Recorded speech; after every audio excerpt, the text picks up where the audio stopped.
viewers, I am Professor B.S. Anuradha, Dean, Faculty of Sciences and also from the Department of Microbiology, Chaitanya Deemed to be University, Warangal. And today we shall talk about bacterial growth curve. This is one of the most important physiological phenomena in a microorganism. Whenever we talk about growth, we mostly talk about increase in size or increase in volume. But when we talk about bacterial growth curve in microorganism, it mostly indicates increase in the number of cells. So bacterial growth curve or bacterial growth mostly represents the increase in number of bacterial cells.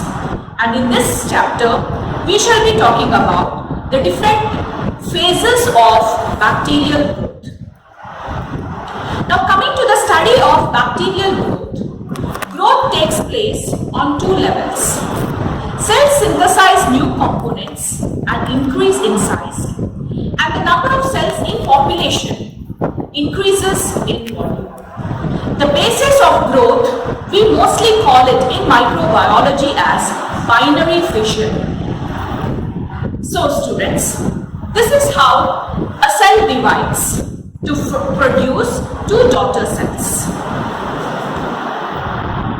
So as you can see, the cell components are first doubled, then a septum is created, and this leads to the formation of two daughter cells. Now coming to some of the terminologies which we mostly come across during bacterial growth is the rate of population growth, or what we call generation or doubling time. The time required for a complete binary fission cycle, that is, the time required for a microorganism to double itself. This we call it as the generation time. For every binary fission cycle or generation, the population increases by factor 2. That is doubling of that particular population. As long as the environment is very satisfactory, as long as the environment is favorable, this doubling continues at a constant rate. Of course, different organisms have different generation times or doubling times. Friends, the length of the generation time is the measure of growth rate of an organism. It is mostly between 10 to 12 minutes. For example, in case of E. coli, E. coli takes 21 minutes to double. There are some, for example, if it is bacillus, it is about 30 minutes. If, for example, in case of Nitrosomonas, it is almost about 18 hours. Mycobacterium, it is almost about 19 to 20 hours. So generation time differs from one organism to another organism.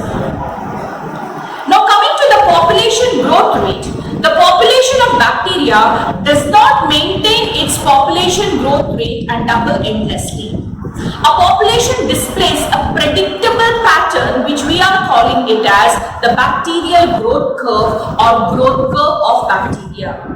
To observe this particular population growth curve patterns, we can undertake a very simple experiment. We can place a small amount of cells in a sterile nutrient medium, incubate this culture for a specific period of time, and from each interval of time, if you take out a small amount of the sample, plate it on a Petri plate, incubate it, we can count the number of colonies present after each interval of time. This is how the bacterial growth curve can be predicted, as well as you can plot it on a graph. Now coming to the bacterial growth curve, which takes place by binary fission, and so many phases occur during that different events. We mostly consider 5 types of growth rates. We call it as growth cycle, diphasic growth, maintenance of cell in an exponential phase, synchronous growth, and bacterial growth in vivo. Now coming to the growth cycle, we can consider the bacterial growth curve, or we can divide the bacterial growth curve into four different phases. That is, when a suitable amount of bacteria is inoculated into a sterile medium, incubated, the growth leads to increase in number of cells which follow a definite course. So you always see the microorganism following these four phases. That is the lag phase, followed by the log phase, also called as the logarithmic phase or exponential phase. Then we have the stationary phase, and finally you have the decline, or it is also called as the death phase. Now if you see, this is the growth cycle of a bacteria. So we have a lag phase, which is said to be almost similar in almost all the organisms, followed by a log phase. As you can see, there is increase in this particular graph, also called as the exponential phase. Then we have the stationary phase, and finally you have the death phase.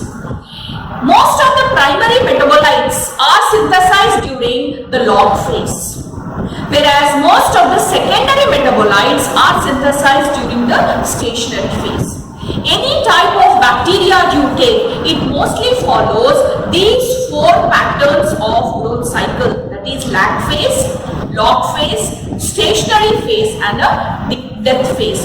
This is the growth curve which we mostly get when we plot it against the number of bacterial cells and the time taken for the microorganism to grow. Now coming to the first phase,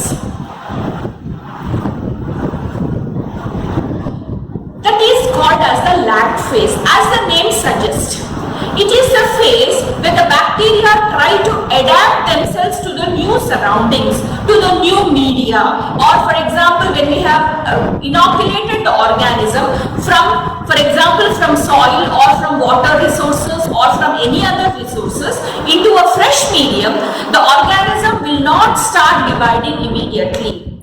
This is also called as the adjustment phase.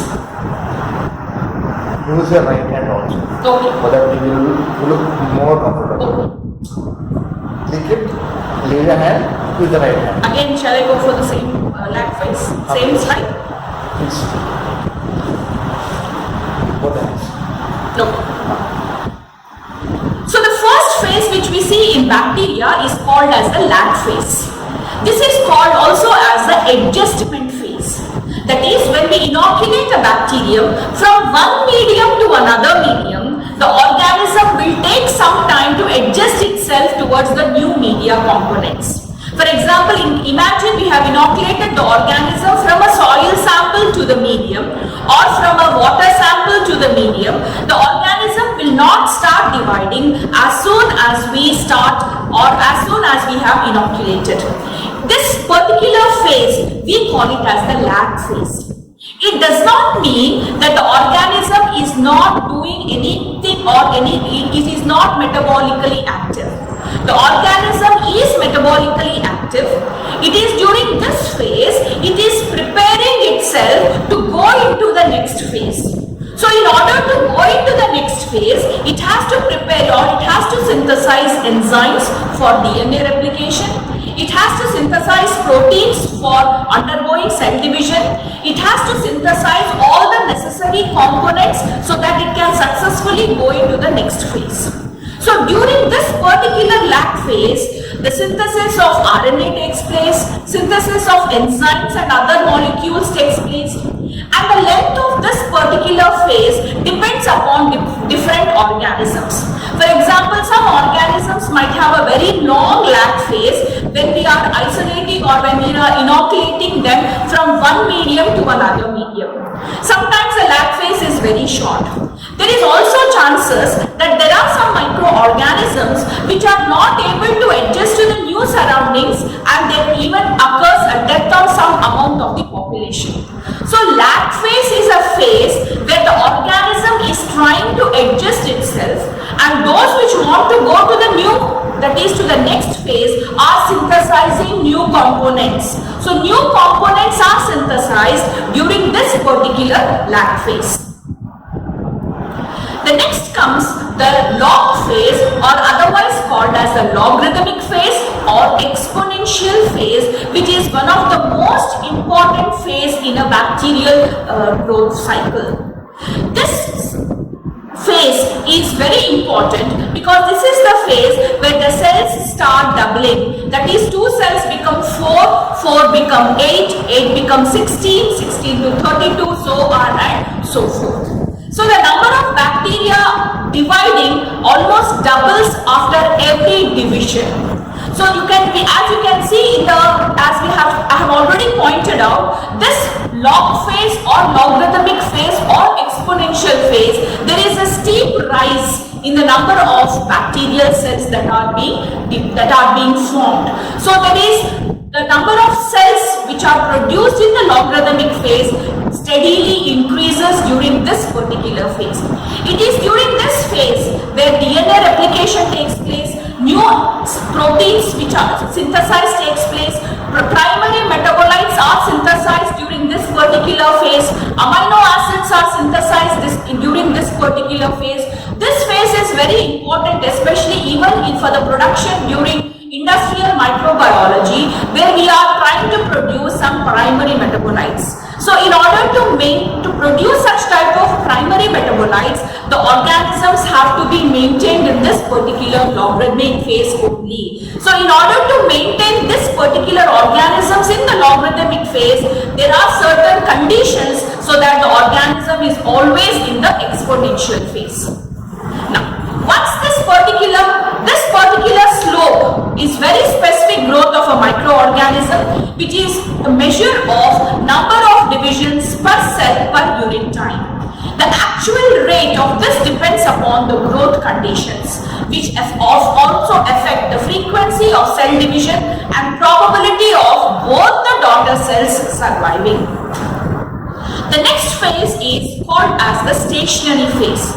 Now, because there is doubling of the population after every division, naturally the number of cells, there is a steady increase in the number of cells. And when there is a steady increase in the number of cells, naturally there is depletion of nutrients which slowly starts setting. Because at the start of the experiment, for example, there were 100 microorganisms. Now the population might have doubled to produce almost 10,000 to 1 lakh microorganisms, but the nutrients are the same. So because of the depletion of the nutrients, the organism now stop that particular cell division, because once they divide again, 10,000 cells will now have to become 20,000 cells, and there is no adequate amount of nutrients available. So stationary phase is also called as the growth limiting factor, which is mostly due to depletion of nutrients, and due to this there is competition of microorganism at this particular phase, and also formation of some inhibitory products such as organic acids. During this particular phase, secondary metabolites like antibiotics, toxins are mostly produced during this particular phase. This phase is also important, especially in industrial microbiology, because this is the phase where antibiotics can be synthesized and produced. So on an industrial scale, for the production of antibiotics, we have to see that we maintain this particular stationary phase in order to produce the antibiotics at a larger rate. So stationary phase is a growth limiting stage where there is lot of competition between the microorganism because of the depletion of this particular nutrients. The last phase we call it as the decline phase, or in other words it is also called as the death phase. Now there are no nutrients available for the microorganisms to divide. There is exhaustion of nutrients, so naturally the bacteria run out of nutrient and die, although the number of cells remain constant. The death phase is brought about by exhaustion of nutrients and also accumulation of toxic substances and autolytic enzymes. Sometimes there might be some small number of survivors which might persist for months or even after the death of majority of microorganisms, but the surviving cells probably will not grow, and after some time they also lead to the death of that particular microorganism because there are no nutrients available. Then we have another growth, we call it as phases which we have discussed previously, the organisms are growing non-synchronously. That is, in an ordinary culture medium, at any moment you find different types of microorganisms in different stages of growth cycle. But there can be also conditions created so that when all the bacterial cells in a culture medium divide simultaneously, then that type of growth we call it as synchronous growth. You find the organisms always in the same phase of that particular growth. Such growth is also required for studying the sequence of events occurring in single cell like DNA synthesis or susceptibility to some lethal agent, production of some particular metabolite. For such things we go for this particular synchronous growth. Now coming to bacterial growth in vivo. There exists, of course, a significant difference of bacterial growth in human body and in an artificial culture medium. When we consider it in a human body, all cells might not grow the way they have grown in a artificial medium. They grow much faster in vitro than in vivo. This is because of the nutritional status, generation time. We also have defense mechanism in our body where our defense cells are always trying to inhibit the growth of the microorganism. Then there is redox potential, hydrogen ion concentration, localization of nutrients. So when you compare it with the bacterial growth in vitro and in vivo, there is of course a large amount of difference. When we see the microorganisms that are growing in vitro, they are comparatively slower than the organisms which are growing in vivo. So viewers, this particular bacterial growth we consider to be one of the most significant physiological process that takes place in a bacterial cell. And in order to conclude this particular lecture, so we can say that bacterial growth is divided into 4 phases. Lag phase, where there is no cell division but the organisms are synthesizing, they are metabolically active. Then we have the log phase where the organisms, there is cell division and there is a steady increase in the number of cells. Then we come to the stationary phase, which mostly starts when there is depletion of nutrients, and finally the decline of the death phase, where there is the death because there is no nutrients available because of the presence of toxic substances, because of the presence of antibiotics, the organisms are unable to survive and hence they go into the death phase. So this is about the bacterial growth curve. So viewers, that's all for today. So next class we'll go into another aspect of our bacterial or physiology of bacteria. Thank you very much. Thank you all.